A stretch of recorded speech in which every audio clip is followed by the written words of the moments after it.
Alléluia, gloire au Seigneur.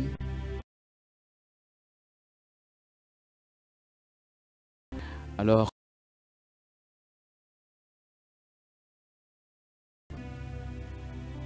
voilà, nous sommes réjouis de nous retrouver par la grâce de Dieu. Donc en ce moment, au niveau donc, du direct, de cette intercession, que Dieu vous bénisse. Alors je vais partager la parole de Dieu quelques minutes, le temps qu'on puisse prier. Après, après. Et je vous invite à prendre vos Bibles en Marc. Le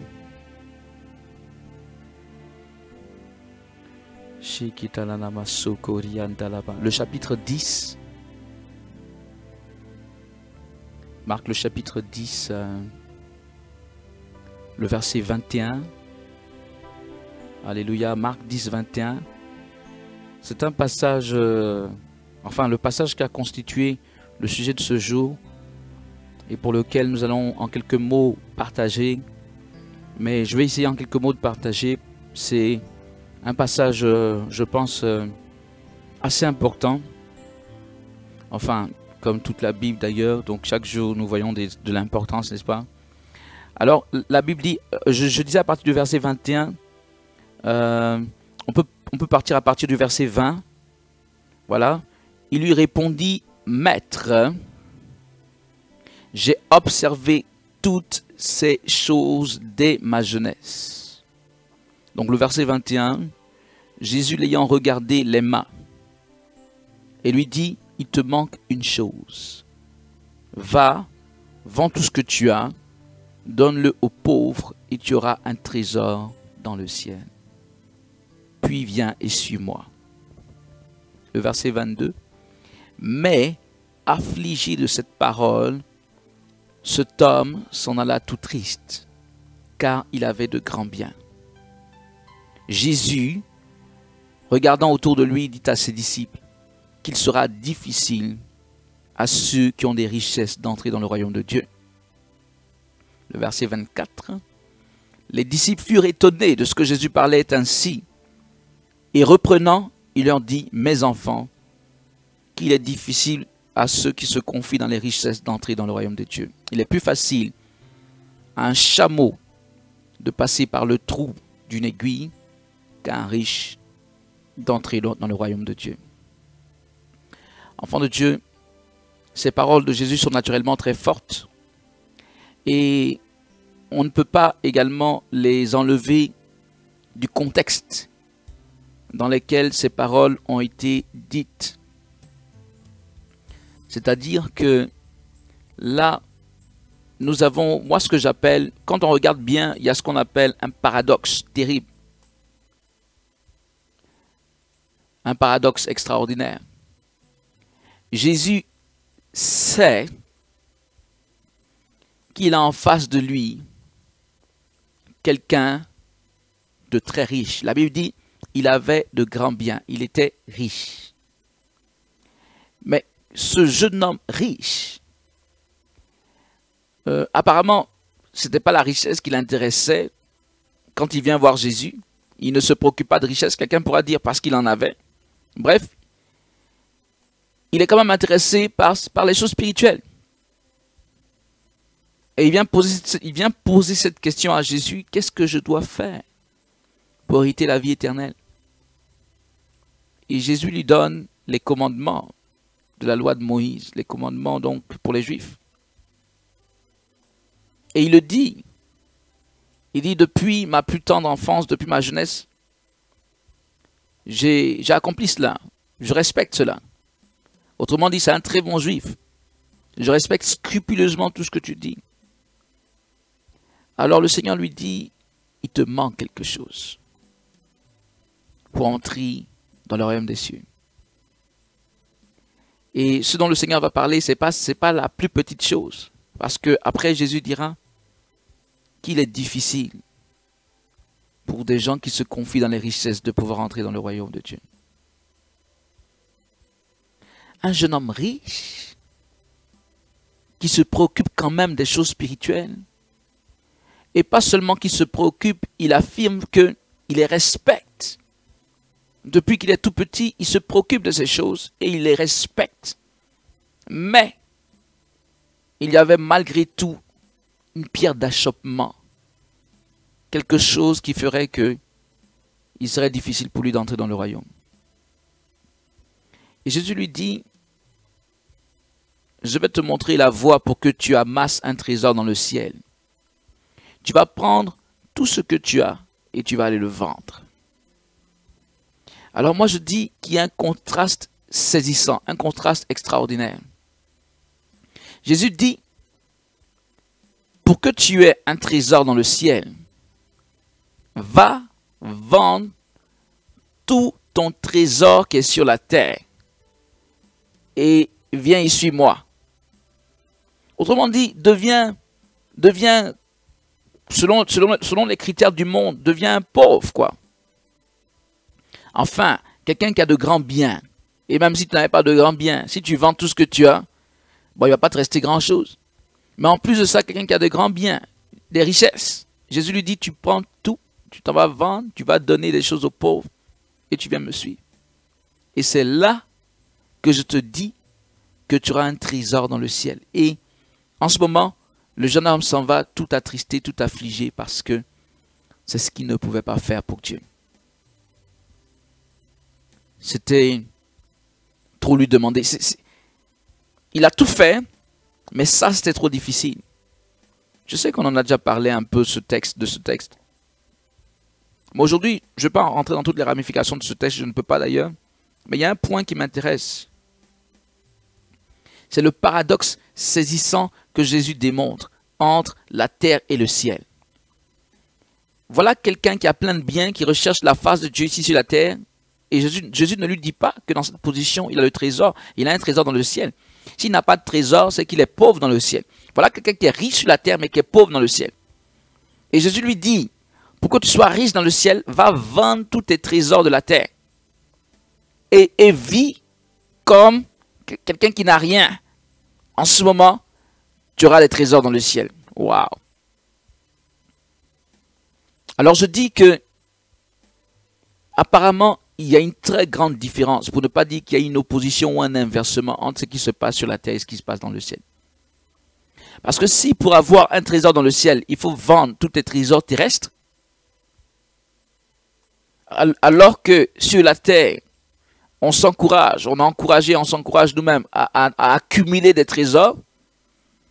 Mais Jésus est en train de dire que même si tu accumules des trésors, même si tu cherches la face de Dieu dans tous ces trésors que tu as, cela ne veut pas dire que tu as un trésor dans le ciel. Tu peux avoir de grands biens, tu peux, on va dire, aimer Dieu, te préoccuper des choses spirituelles, et pourtant tu es pauvre dans le ciel. Et Jésus dit, ok, si tu t'appauvris sur la terre, tu vas avoir une richesse dans le ciel. Waouh! Si tu t'appauvris sur la terre, si tu t'appauvris de ces biens matériels, tu auras la richesse du ciel. Naturellement en le suivant, naturellement en faisant sa volonté, donc en accomplissant sa volonté. Tu t'appauvris en accomplissant sa volonté. Appauvrir, si vous voulez, d'un point de vue relatif. Parce que dès qu'on parle de pauvreté, c'est vrai que lorsqu'on parle de pauvreté, c'est mal perçu. Ce n'est pas la pauvreté. Le véritable sens de tout ce que Jésus expliquait, ce n'est pas seulement l'aspect si vous voulez, l'aspect des finances.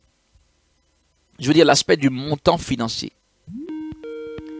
Mais on se rendra compte que, alléluia, voilà, on se rendra compte, ça c'est plutôt de mon côté, on se rendra compte, enfant de Dieu, que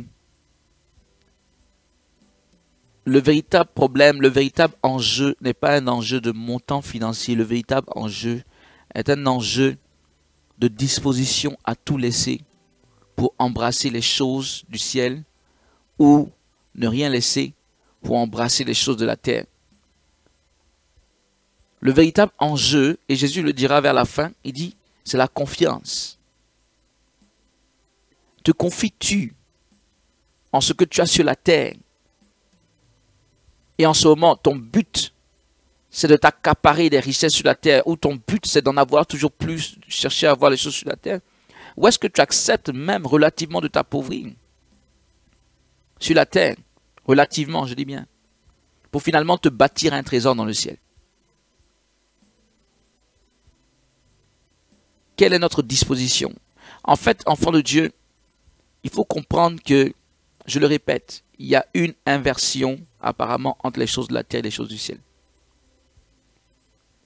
Si quelqu'un refuse de souffrir pour Jésus-Christ sur la terre, il souffrira de l'autre côté. Mais celui qui accepte de souffrir sur cette terre ne souffrira pas de l'autre côté. Vous comprenez? Il y a une inversion. Celui qui économise ses forces ici, qui ne veut pas faire grand-chose, il aura beaucoup à faire là-bas. Et pourtant, celui qui travaille ici n'aura pas grand-chose à faire là-bas. Il y a une inversion. Et la question, c'est comment est-ce que nous voulons que les choses soient pour nous? Intercesseurs de réveil, partenaires de réveil, comment est-ce que nous souhaitons que les choses soient pour nous? Est-ce que nous souhaitons vivre une vie soi-disant en Christ, mais tandis qu'on se ménage? Parce que cet homme cherchait des choses spirituelles. Il était dans les choses spirituelles, on va dire. Mais il y a quelque chose qu'il ne pouvait pas faire. Il y a un niveau qu'il ne pouvait pas dépasser. Il y a quelque chose qu'il ne pouvait pas faire pour Christ. Ma question, est-ce qu'il y a une limite dans ton christianisme? Est-ce qu'il y a un sacrifice que si Jésus te demande, tu ne pourras malgré tout pas faire? Parce que tu n'es pas prêt ou prête à te sacrifier à ce niveau. En ce moment, nous dirons que tu te confies en toi-même. Tu te confies en cette chose. Tu te confies en ce monde. Tu te confies en la chair. Dans ton christianisme, il ne doit rien avoir que Christ pourrait te demander que tu ne puisses faire. Il ne doit rien avoir que tu ne puisses faire pour l'avancement de son royaume. Bien-aimé, regardez ce jeune homme. Je suis en train de poser la question, combien sont ceux qui répondraient positivement à notre époque si Jésus te disait, vends tout ce que tu as et marche comme ça, fais mon œuvre comme ça avec rien du tout. Vous voyez, c'est facile de juger ce jeune homme. Mais est-ce que nous-mêmes, nous passerions le test, enfant de Dieu? Où est-ce qu'on serait positionné? C'est pourquoi je veux nous encourager à ne ménager aucun effort, à n'avoir aucune limite. Parce que si nous avons sur cette terre des limites, naturellement je ne parle pas de péché, le péché est pour nous une limite infranchissable. Mais en dehors du péché, donc dans la volonté de Dieu, si dans ce que Dieu nous demande, il y a des choses que nous ne pouvons pas faire, ça veut dire que nous nous confions en d'autres choses que Dieu. Se confier veut dire effectivement accorder toute sa confiance. Si Dieu te dit, comme ça a été le cas de ce jeune homme, vends tout et suis-moi, c'est pour que ce jeune homme détourne sa confiance des richesses à Dieu. Il aimait Dieu, mais il se confiait dans ses richesses. Et Jésus le dira. Il dira, il est difficile pour les personnes qui se confient dans les richesses d'entrer dans le royaume des cieux. En ce moment, c'est vrai qu'il a parlé de riche. Donc tout le monde a dit riche, riche, riche. Mais la véritable signification de ce mot riche que Jésus utilisait, C'est ceux qui mettent leur foi dans les richesses. Et au-delà des richesses, on peut dire ceux qui mettent leur foi en cette terre. Au lieu d'utiliser tous tes efforts, tous tes moyens, toute ta force, toute ta pensée, tout ce que tu peux pour hériter le royaume,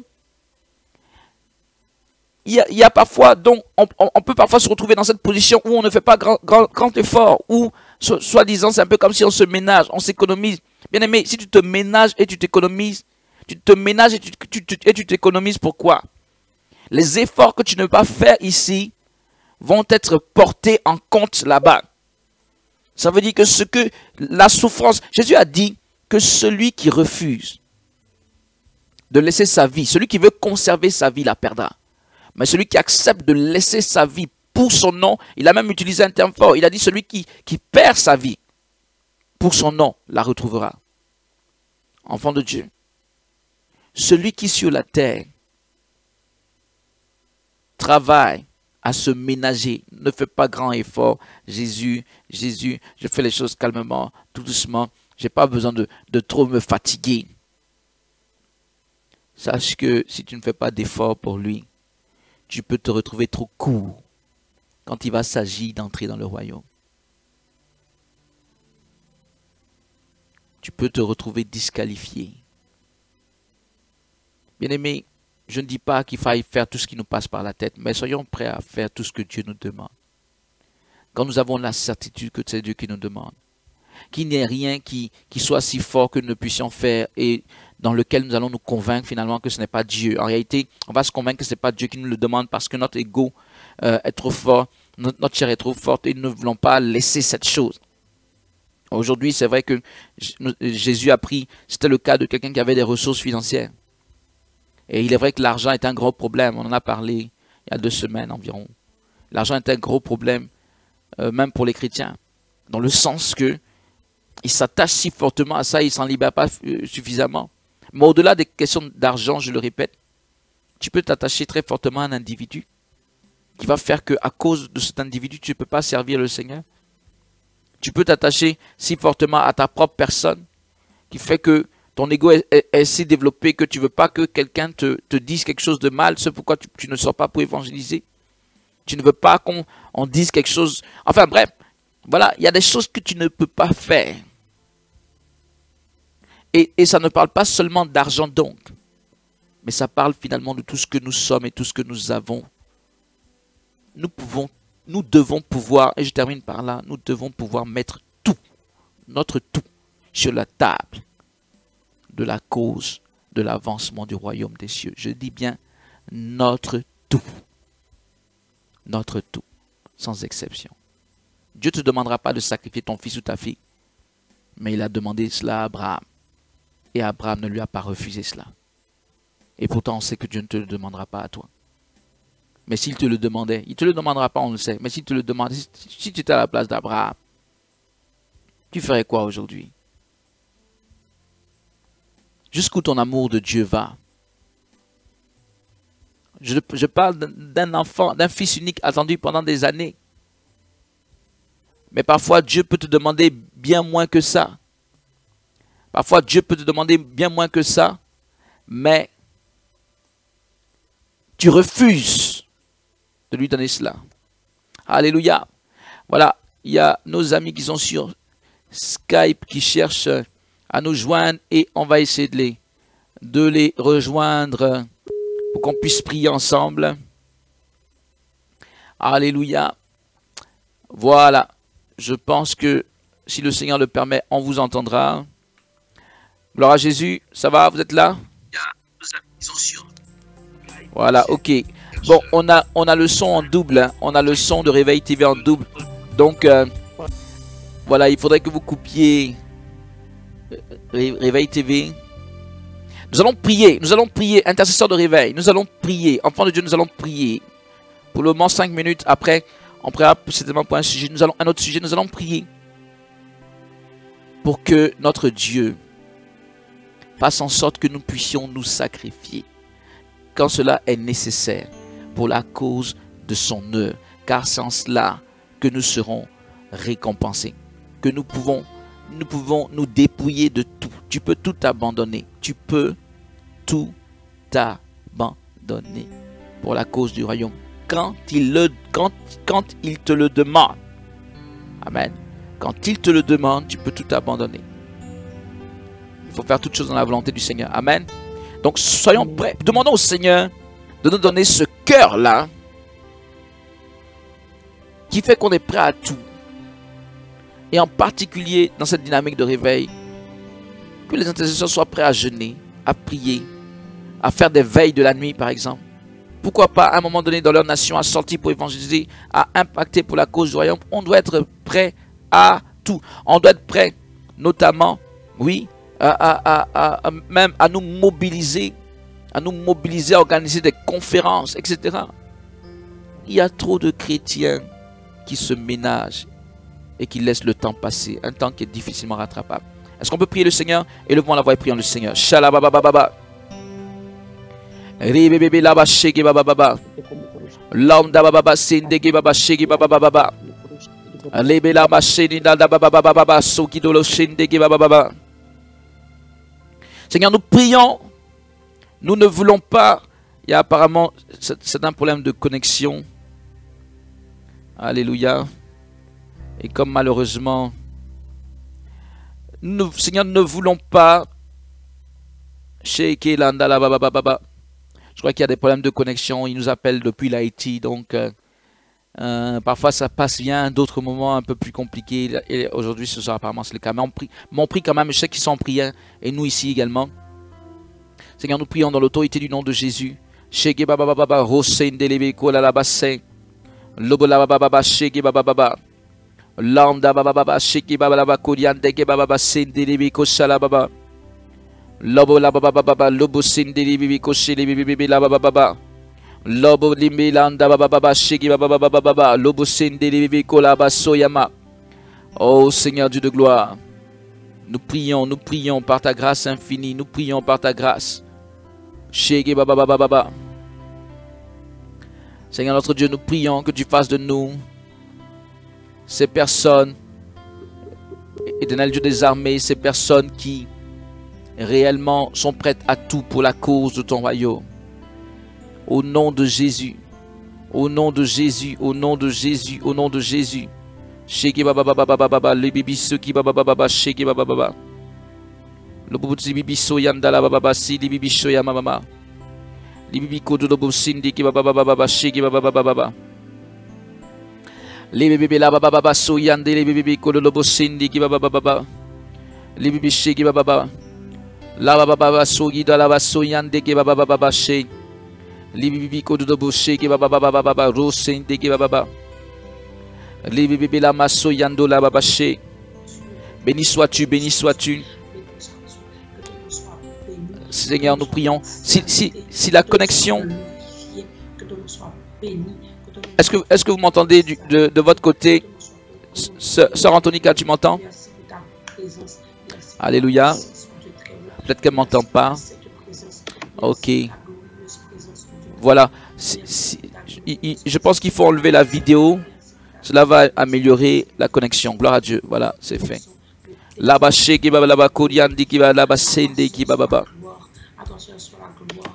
Seigneur notre Dieu, nous prions dans l'autorité du nom de Jésus. Fais grâce au nom de Jésus de Nazareth.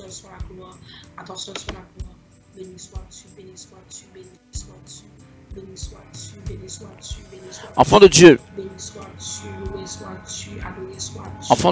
il y a des règles du service de Dieu. La Bible dit que le coureur n'est pas couronné s'il ne suit pas les règles. Donc il y a des règles du service de Dieu. Et là, l'une de ces règles, on vient d'en parler, nous devons vivre sur la terre comme le Maître lui-même a vécu. Dieu ne nous appelle pas, si vous voulez, être attachés tant que ça aux biens matériels. Ces biens sont bien et bénéfiques, en particulier quand on les utilise pour la gloire de Dieu, pour faire avancer le règne de Dieu. Pourrais-tu dire que tu crois en l'au-delà et que tu refuses de te sacrifier sur la terre pour l'au-delà? Mais tu dis, je crois quand même en l'au-delà, qu'il y a quelque chose de plus grand. Quand Dieu te dit de te sacrifier sur cette terre pour entrer là-bas, tu dis non, je veux d'abord ce qui est ici, après ce qui est là-bas, on verra. Enfant de Dieu, il y a des règles dans l'œuvre du Seigneur, il y a des règles. Si tu ne suis pas ces règles, ceux qui ne suivent pas les règles du Seigneur risquent d'être surpris. Nous allons prier le Seigneur. Nous allons demander au Seigneur de nous faire faire son œuvre correctement, selon ses règles, lui. Pas selon les règles de notre propre chair ou de notre propre perception, de nos envies. Comme malheureusement c'est assez répandu actuellement, c'est-à-dire se servir du nom de Dieu pour assouvir ses propres desseins. Ses propres penchants, ses propres envies. On cherche tellement à se faire plaisir. Alors que c'est tout autre que ce que la Bible nous propose. C'est tout autre ce que le Seigneur dit régulièrement. Mais qui veux-tu écouter? Veux-tu écouter des hommes ou veux-tu écouter Dieu? Qui va te juger? Devant qui tu vas te retrouver là-bas? Est-ce que c'est devant des hommes ou c'est devant Dieu? Bien-aimés, nous allons faire l'œuvre du Seigneur dans les règles de l'art. En Dieu, mais si vous voulez, dans les règles donc du Seigneur Jésus, de la manière dont le Seigneur lui-même a fait, ses apôtres ont fait, ont dit, etc. C'est la certitude même, parce que c'est la parole de Dieu même. Mais le reste, pour moi, c'est l'incertitude. Donc nous allons tous prier, que nous tous, intercesseurs de réveil, nous suivions les règles du Seigneur. Prions le Seigneur. Shalababababa, rimidam dababshe. Lidalam dabababashe, gibalabakoriandelebe, dondalabsende, gibababashe.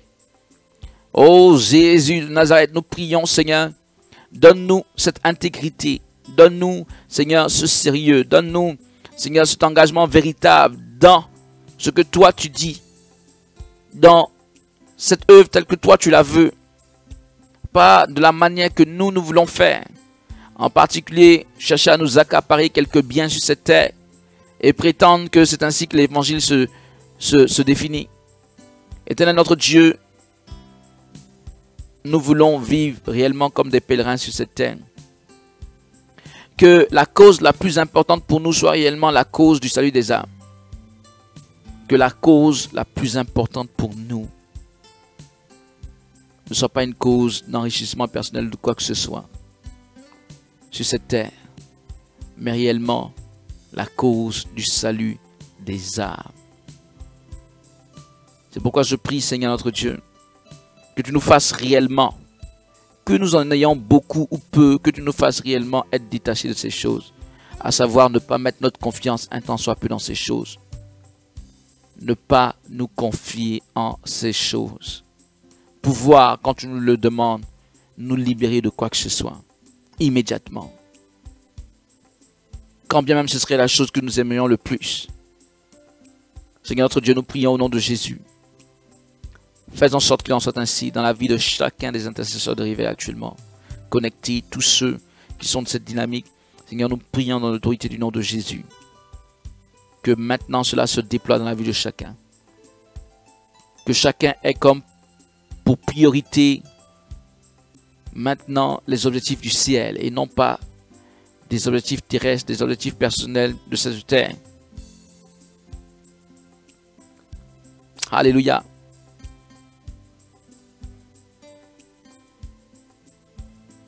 Amen. Vous savez, terminons là-dessus.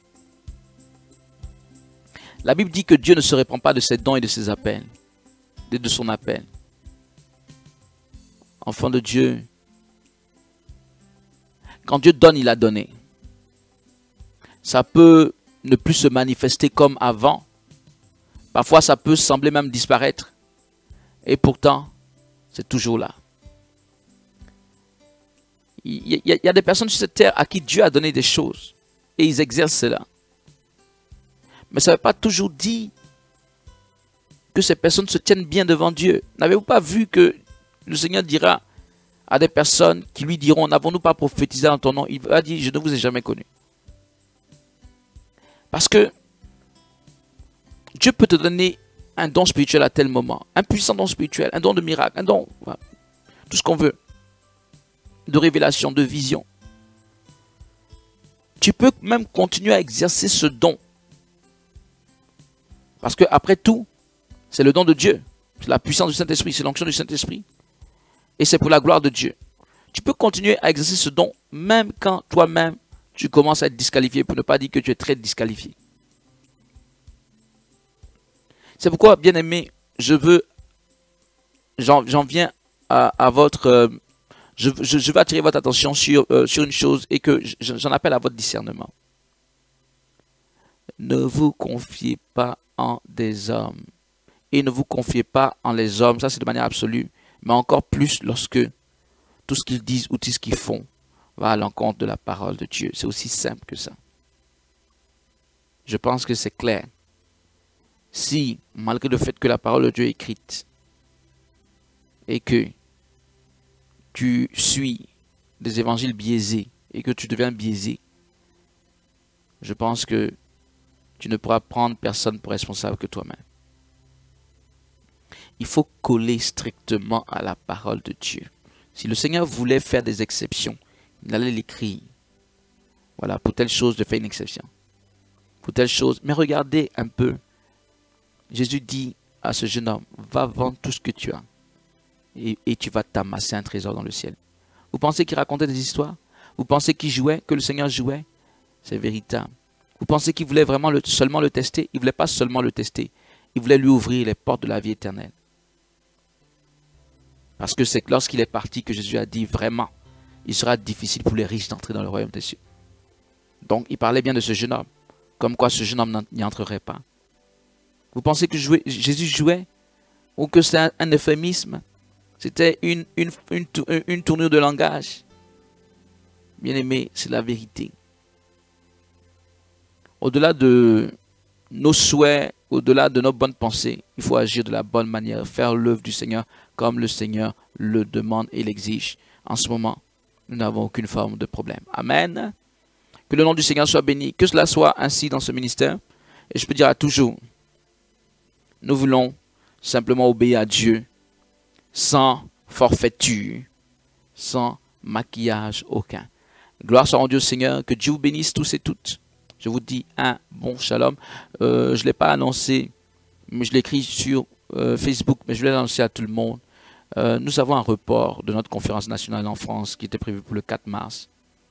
Nous avons un report et la date prévue, c'est le 6 mai. Nous avons eu quelques difficultés dans, il faut dire, dans la mise en œuvre de ce déploiement que nous escomptons. Nous sommes toujours à pied d'œuvre. Bien entendu, nous attendons que tous nos partenaires en France nous soutiennent dans la matière. Il faudrait que vous vous intéressiez à cette conférence et que vous essayez de savoir qu'est-ce que vous pouvez faire pour nous aider. Ce n'est pas seulement d'un point de vue financier en tant que tel. Le véritable problème n'a pas été financier. Le véritable problème est un problème de mobilisation. Et on s'est retrouvé un peu seul dans l'organisation de cette conférence de réveil en France, malheureusement. Beaucoup de désistements, bon, pour des raisons, pour une raison ou pour une autre. Donc, on a à pied d'œuvre pour faire repartir les choses de plus belle. Au-delà du fait que vous nous suivez sur Réveil TV, il faut être, je ne veux pas vous vexer, mais il faut être de véritables hommes et femmes de réveil. C'est-à-dire des gens qui sont engagés, surtout dans l'action, dans poser des actes, pour que le réveil puisse être une réalité. Ok? Réveil TV, c'est un socle que Dieu nous donne pour nous fortifier. Mais lorsqu'on est fortifié, on fait quoi de cette fortification? Il faut le servir avec. Alléluia. J'ai reçu quelques bons témoignages, mais je n'ai pas le temps de les lire. Demain, on va certainement les lire par la grâce de Dieu. Que Dieu vous bénisse. Portez-vous tous et toutes bien. À très bientôt. Un bon shalom.